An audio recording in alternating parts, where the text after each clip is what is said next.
नमस्कार दोस्तों, all exam guide गुरु के यूट्यूब चैनल पर आप सभी का बहुत बहुत स्वागत है। सुपर फास्ट 50 क्वेश्चन करने वाले हैं। 50 जीके के एमसीक्यू लेकर आया हूं मैं आपके लिए। साइंस के एमसीक्यू हैं, स्पेशल साइंस के क्वेश्चन है ये। देखते हैं आप लोगों में से 50 में से 40 कौन कौन सही कर पाता है। बिना रुके बिना थके करना है, और यदि आपके 40 सही नहीं गए तो आप इस वीडियो को शेयर करके अपने दोस्तों को भी भेजिएगा और उनसे भी बोलिएगा कि भाई देखो 40 बन रहे हैं या नहीं। एग्जाम में आए हुए क्वेश्चन से, पेपर में से निकाल के लाए हूं, अच्छे अच्छे क्वेश्चन है, रेलवे एसएससी पीएससी के क्वेश्चन है। चलिए स्टार्ट करते हैं। पहला क्वेश्चन आपको स्क्रीन पर दिख रहा होगा। मानव शरीर का प्रतिरोध शुष्क अवस्था में जब आप सूखे हो लगभग कितना होता है? तो यहां पर सही आंसर हो जाएगा मानव शरीर का प्रतिरोध 10 के ऊपर 3 की घात ओम। याद रखिएगा, प्रतिरोध का मात्रक क्या है? ओम प्रतिरोध का मात्रक है, मतलब रेजिस्टेंस का मात्रक है। अगला क्वेश्चन देखिए, गुरुत्वाकर्षण नियम की परिभाषा इनमें से किसने दी थी? तो गुरुत्वाकर्षण नियम की परिभाषा देने वाले थे न्यूटन साहब। ऑप्शन नंबर ए यहां पर बिल्कुल सही आंसर हो जाएगा, गुरुत्वाकर्षण न्यूटन। अगला क्वेश्चन देखिए, विद्युत चालकता की यूनिट क्या है? तो देखिए, रेजिस्टेंस की यूनिट थी ओम, प्रतिरोध की, और चालकता की जस्ट अपोजिट हो जाएगी, तो यहां हो जाएगी महो। ऑप्शन नंबर सी सही आंसर हो जाएगा, विद्युत चालकता की unit mho. Option number C right answer हो जाएगा। चलिए अगला क्वेश्चन देख लेते हैं। ये आपकी स्क्रीन पर टेस्ला चुंबकीय का यूनिट है, बताइए। टेस्ला चुंबकीय डैश का यूनिट है, तो यहां पर सही आंसर हो जाएगा चुंबकीय प्रेरण का। ऑप्शन नंबर ए बिल्कुल सही आंसर हो जाएगा, याद रखिएगा, ठीक है। टेस्ला जो है, जिसको आप बी से भी डिनोट करते हैं, चुंबकीय प्रेरण का यूनिट है। अगला क्वेश्चन, चालक का प्रतिरोध किससे बढ़ जाएगा? चालक मतलब एक तार है, जो आपके घर में तार देखते हो आप, बिजली के लगे हो। यदि उसका रेजिस्टेंस बढ़ाना हो तो कैसे बढ़ेगा?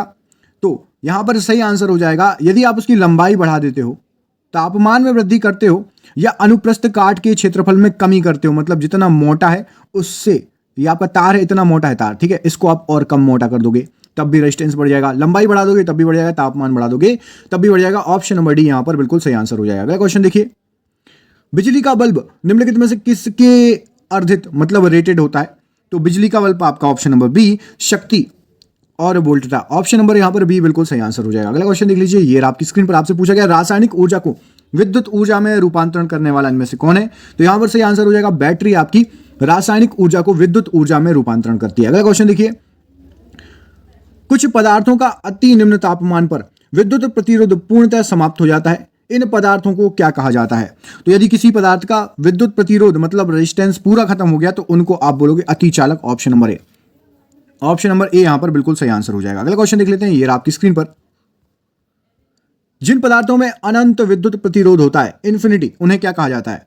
तो यहां पर सही आंसर हो जाएगा इस क्वेश्चन का, ऑप्शन नंबर सी विद्युत रोधी बोलते हैं। Option number C right answer हो जाएगा। अगला क्वेश्चन देख लीजिए, सुपर कंडक्टर की चालकता कितनी होती है? तो सुपर कंडक्टर की चालकता आपकी असीमित हो जाएगा। Option number B right answer हो जाएगा। अगला प्रश्न देख लीजिए, ये आपकी स्क्रीन पर, आदर्श वोल्ट मीटर की प्रतिरोधिता कितनी होती है? तो आदर्श वोल्ट मीटर के लिए यहां पर सही आंसर हो जाएगा आपका ऑप्शन नंबर ए, असीमित होती है आदर्श वोल्ट मीटर की। अगला क्वेश्चन देखिए, चुंबक रक्षक किसके टुकड़े होते हैं? तो चुंबक रक्षक आपका ऑप्शन नंबर डी, नर्म लोहे के टुकड़े होते हैं चुंबक रक्षक। अगला प्रश्न देख लीजिए, ये आपकी स्क्रीन पर, एसी को डीसी में रूपांतरित करने के लिए प्रयुक्त साधन को क्या कहा जाता है? तो एसी को डीसी में बदलने के लिए दृष्टकारी, इसको आप रेक्टिफायर भी बोलते हो। ऑप्शन नंबर डी बिल्कुल सही आंसर हो जाएगा। अगला क्वेश्चन देख लेते हैं, ये आपकी स्क्रीन पर, हिंदी याद रखना, दृष्टकारी, रेक्टिफायर याद रहता है, दृष्टकारी याद नहीं रहता। नॉट गेट किसके द्वारा क्रियान्वित किया जाता है? तो नॉट गेट आपका ऑप्शन नंबर एकल ट्रांजिस्टर यहां पर बिल्कुल सही आंसर हो जाएगा। अगला क्वेश्चन देख लेते हैं, ये आपकी स्क्रीन पर, निम्न में से सबसे बढ़िया इंसुलेटर का काम कौन करेगा? तो सबसे बढ़िया इंसुलेटर कांच रहेगा। देखो, लकड़ी भी गीली हो सकती है, कपड़ा, कागज, कांच। ऑप्शन नंबर सी इंसुलेटर का काम करता है, बहुत बढ़िया। जो ठोस उच्च ताप पर विद्युत का वहन करते हैं परंतु निम्न ताप पर नहीं करते, वे क्या कहलाते हैं? जब तापमान बढ़ा दोगे तो जाने देंगे करंट के कि आओ भैया निकल जाओ हमसे, और तापमान यदि कम कर दोगे तो सो जाएंगे, बोलेंगे भैया करंट रुक जाओ थोड़ा, तो उनको बोलोगे आप सेमीकंडक्टर। क्यों? अर्धचालक, क्योंकि थोड़ा बहुत कंडक्टर के तरह बिहेव करते हैं और थोड़ा बहुत नहीं जाने देते। अगला क्वेश्चन, निम्न में से कौन सा विद्युत का चालक है? तो यहां पर सही आंसर क्या हो जाएगा? रबड़ बिल्कुल नहीं, शुद्ध जल बिल्कुल नहीं, बेंजीन बिल्कुल नहीं। ऑप्शन नंबर सी लवण जल यहां पर बिल्कुल सही आंसर हो जाएगा। ऑप्शन नंबर सी विद्युत का चालक, बहुत अच्छा चालक की बात हो रही है, तो लवण बिल्कुल सही आंसर हो जाएगा। अगला प्रश्न देखिए, ये आपकी स्क्रीन पर आपसे पूछा गया, निम्नलिखित में से क्या सोपानी परिमाण है? तो सोपानी परिमाण आपका विद्युत स्तर, विद्युत विभव बिल्कुल सही आंसर हो जाएगा। अगला क्वेश्चन देख लीजिए, घरेलू विद्युत केबल में प्रयोग की जाने वाली धातु क्या है? तो यहां पर क्या सही आंसर हो जाएगा? मोस्टली, अब यहां पर गलत दिया है, देखो मोस्टली क्या है? तांबा, तांबा यहां पर सही आंसर हो जाएगा। पहले एल्यूमिनियम प्रयोग किया जाता है, रेलवे ने एल्यूमिनियम टैक्स लगाया, लेकिन आजकल आप देखोगे कॉपर के वायर घर में लगने लगे हैं। पहले, बहुत पहले की बात थी, एल्यूमिनियम प्रयोग किया जाता था। अब तांबा बिल्कुल सही आंसर हो जाएगा। अगला क्वेश्चन देख लेते हैं।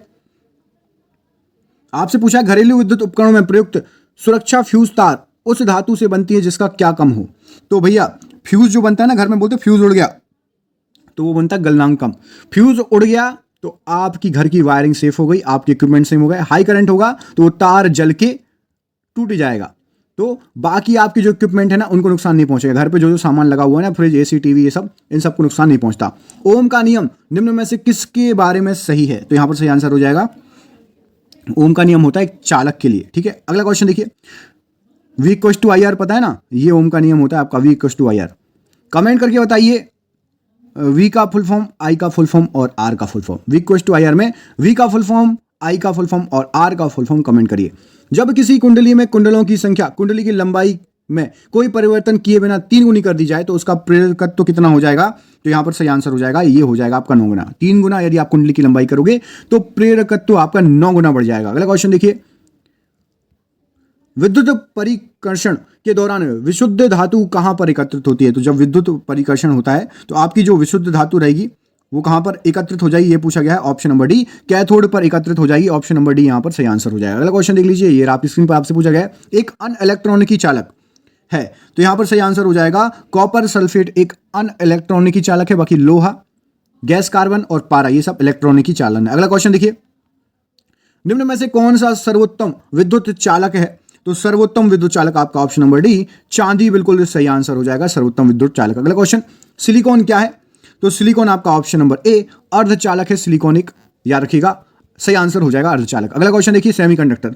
धारा का वहन करने के समय सुचालक कैसा होता है? तो धारा का वहन करने के समय सुचालक ऑप्शन नंबर बी, विद्युतीय निष्प्रभावी, ऑप्शन नंबर बी बिल्कुल राइट आंसर हो जाएगा। अगला क्वेश्चन देख लेते हैं, ये आपकी स्क्रीन पर।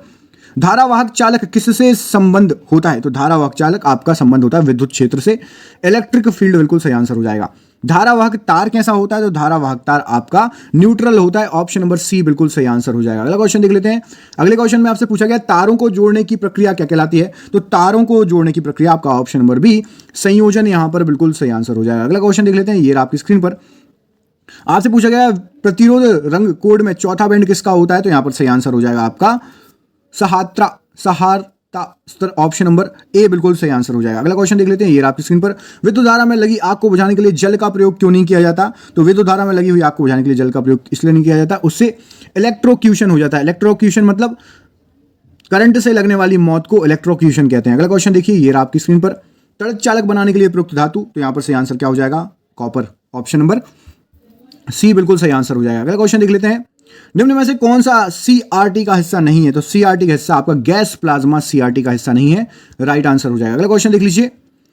पी तथा एन प्रकार के दो अर्धचालक हैं, जब संपर्क में ले जाते हैं तो पीएन संधि बना लेते हैं। वह किस रूप में कार्य करता है? तो यदि आप पीएन संधि बना लोगे तो वो एक रेक्टिफायर बन जाएगा, दिष्टकारी, ऑप्शन नंबर सी बिल्कुल सही आंसर हो जाएगा, रेक्टिफायर बन जाएगा। अगला क्वेश्चन देखिए। एक तार के प्रतिरोध के बारे में कौन सा कथन गलत है? तो इनमें से आपका गलत कथन हो जाएगा ऑप्शन नंबर सी, यह तार की अनुपस्थ काट के क्षेत्र के सीधे अनुपात में होता है, ये गलत है। बाकी सब याद कर लो, बाकी सभी सही हैं, तीनों याद कर लो, स्क्रीनशॉट ले लो।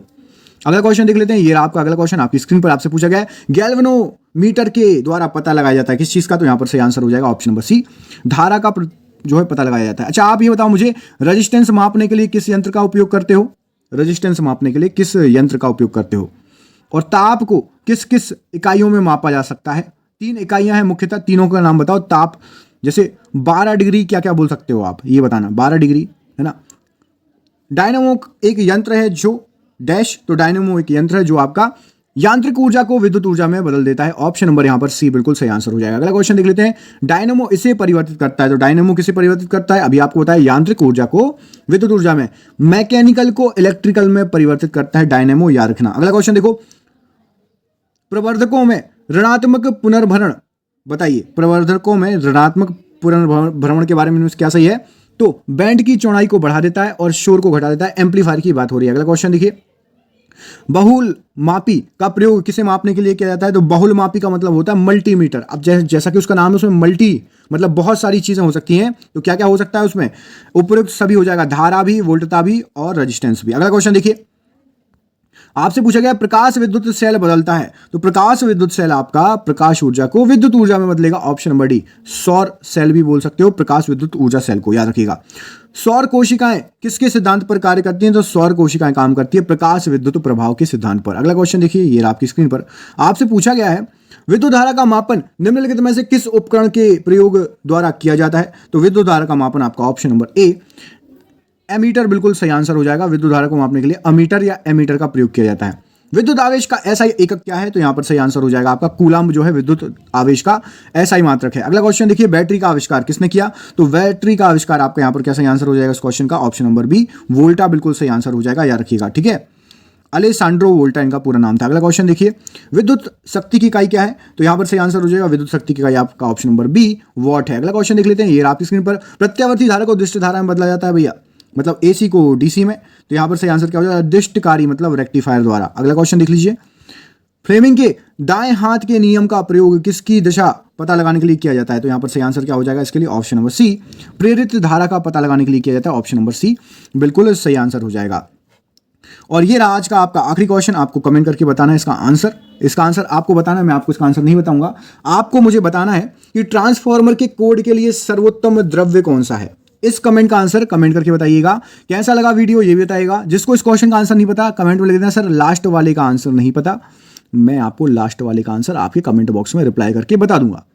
आप सभी का बहुत बहुत धन्यवाद। बहुत शानदार क्वेश्चन थे, आप लोगों ने काफी क्वेश्चंस पहली बार भी देखे होंगे। वीडियो कैसा लगा कमेंट करके बताइएगा। मिलता हूं आपसे अगली वीडियो में, तब तक के लिए अपना ख्याल रखिए दोस्तों। आप सभी का बहुत बहुत धन्यवाद दोस्तों, बहुत बहुत बहुत धन्यवाद।